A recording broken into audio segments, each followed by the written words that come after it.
இன்னைக்கு வீடியோவில் மொச்சப்பயிறு பிதுக்கு பருப்பு எப்படி செய்வது என பார்ப்போம். இதை செய்கிறதுக்கு தேவையான அளவு மொச்சப்பயிரை எடுத்து முத நாள் இரவு நல்லா தண்ணி ஊற்றி ஊற வச்சிடணும். இன்னைக்கு 100 கிராம் கருப்பு மொச்சப்பயிறு எடுத்து ஊற வச்சுருக்கேன். கருப்பு மொச்சப்பயிறு தான் போடணும்னு இல்லை, வெள்ளை மொச்சப்பயிறு, போர் மொச்சப்பயிறுன்னு எந்த மொச்சைனாலும் போட்டு ஊற வைக்கலாம். மறுநாள் காலையில் பயிரை எடுத்து பார்த்தா இப்படி நல்லா ஊறி இருக்கும். இந்த பயிரை ஒவ்வொரு பயிராக எடுத்து பயிரில் இருக்க தொலியை இப்படி பிதுக்கி எடுக்கணும். இப்படி பிதுக்கி எடுத்து மொச்சப்பயிரில் இருக்க பருப்பை எடுக்கிறதுனால இதுக்கு பேர் மொச்சப்பயிறு பிதுக்கு பருப்புன்னு சொல்லுவாங்க. இந்த பிதுக்கி எடுத்த பருப்பை பருப்பாகவும் வைக்கலாம், பருப்பு கூட்டாகவும் வைக்கலாம், மொச்சப்பருப்பு குழம்பாகவும் வைக்கலாம்.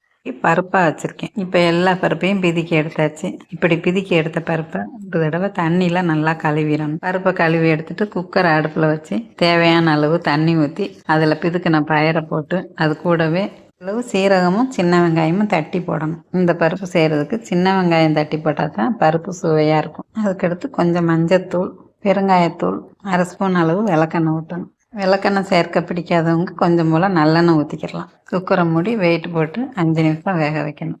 பருப்பு வேக வச்சு 5 நிமிஷம் ஆயிடுச்சு. குக்கரில் இருக்க வெயிட்டை எடுத்துட்டு குக்கரை திறந்து பார்த்தா பருப்பு இந்த அளவுக்கு வெந்திருக்கும். பருப்பு வெந்தால் தான் சாதத்தோடு புரட்டி சாப்பிட நல்லாயிருக்கும். வேகாட்டாலும் திருப்பி வேக வச்சுக்கலாம். எனக்கு இப்போ சரியான அளவில் வெந்திருக்கு. இப்போ பருப்புக்கு தேவையான உப்பு போட்டு லேசாக கிளறி விடணும்.